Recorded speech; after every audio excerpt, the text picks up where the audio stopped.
Welcome everyone. हम discuss कर रहे थे कार्बोक्सिलिक एसिड्स के बारे में और आज के लेक्चर में हम बात करने वाले हैं एसिड एनहाइड्राइड की, जो कि एक एसिड डेरिवेटिव है कि कैसे हम कार्बोक्सिलिक एसिड से एसिड एनहाइड्राइड प्रिपेयर कर सकते हैं। तो चलिए शुरू करते हैं। जो एसिड एनहाइड्राइड है वो पिछले वीडियो में हम डिस्कस कर ही चुके हैं। एसिड क्लोराइड यानी कि RCOCl टाइप के कंपाउंड से मोर स्टेबल होते हैं, यानी ये क्या है, मोर स्टेबल, और एसिड क्लोराइड होते हैं लेस स्टेबल। इस सिनारियो में जो एसिड क्लोराइड हैं उनसे एसिड एनहाइड्राइड को प्रिपेयर किया जा सकता है। तो आज हम इसके मैकेनिज्म को समझेंगे और भी तरीके देखेंगे कि किस तरीके से एसिड एनहाइड्राइड को प्रिपेयर किया जाता है। अगर मैं डायरेक्ट इसी रिएक्शन की बात करूं तो जो हमारे पास कार्बोक्सिलिक एसिड है, पिछले लेक्चर में हम डिस्कस कर भी चुके हैं, RCOOH टाइप के कंपाउंड या कहूं मैं R-COOH टाइप के कंपाउंड है, उनकी रिएक्शन अगर करवाई जाए किसके साथ, थायोनाइल क्लोराइड यानी SOCl2 के साथ, या फिर PCl3 के साथ, या फिर PCl5 के साथ, कोई भी क्लोरीनेटिंग एजेंट जो है किसी भी कार्बोक्सिलिक एसिड को कन्वर्ट कर सकता है एसिड या असाइल क्लोराइड के अंदर। और अगर ये R- था तो सिमिलरली ये भी कंपाउंड हमारा बनेगा R-COCl। अब ये वाला जो कंपाउंड है एसिड क्लोराइड, ये रिएक्शन कर सकता है किसी भी बेस की प्रेजेंस में एक कार्बोक्सिलिक एसिड मॉलिक्यूल के साथ। सपोज आपके पास कार्बोक्सिलिक एसिड है RCOOH टाइप का कंपाउंड, ठीक है। ये जो कार्बोक्सिलिक एसिड है इसमें मैंने R ग्रुप लिया है, और जो हमने पहले असाइल या एसिड क्लोराइड बनाया था उसमें हमने R- ग्रुप लिया था, ताकि हम डिस्टिंग्विश कर सके कि कौन सा कहां पे कैसे आ रहा है। जो हमारे पास कार्बोक्सिलिक एसिड मॉलिक्यूल है किसी भी बेस की प्रेजेंस में, लाइक पिरिडीन है, पिरिडीन क्या है, लेविस बेस है, तो पिरिडीन क्या करता है, पिरिडीन एक प्रोटॉन को एब्स्ट्रैक्ट कर सकता है। अब किसी एसिड में से प्रोटॉन को कहां से एब्स्ट्रैक्ट करेगा, इस पोजीशन से एब्स्ट्रैक्ट करेगा, और नाइट्रोजन इसको एब्स्ट्रैक्ट कर लिया, तो यहां पे क्या बन गया, कार्बोक्सिलेट एनाइन, RCOO नेगेटिव यहां पे प्रिपेयर हुआ। जो कार्बोक्सिलेट एनाइन है ये रिएक्शन करता है एसिड क्लोराइड के साथ। सपोज आपके पास ये वाला एसिड क्लोराइड है,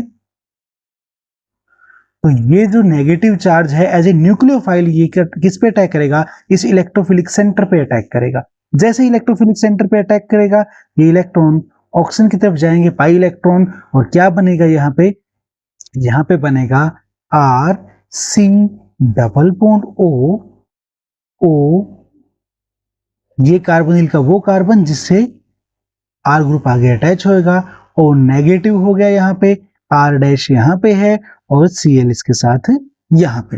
अब जैसे ही ऐसा होगा तो ऑक्सीजन चाहेगा वापस से स्टेबलाइज बॉन्ड बनाने की कोशिश करेगा, और यहाँ पे जब ये ऑक्सीजन और कार्बन के बीच में आएगा तो यहाँ से Cl नेगेटिव अपने इलेक्ट्रॉन के साथ निकल जाएगा।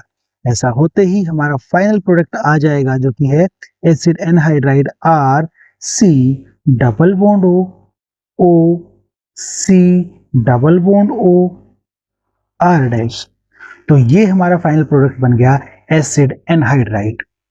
अब दो चीजें हैं, पहला कि हम किसी भी एसिड से डायरेक्ट एनहाइड्राइड बना सकते हैं, किसकी मदद से, कि हम कि उसका क्लोरीनेशन करवा दें SOCl2 PCl3 या PCl5 की प्रेजेंस में, और फिर बेस की प्रेजेंस में जो हमारा पेरेंट एसिड था उसके साथ उस एसिड क्लोराइड की रिएक्शन करवा दें।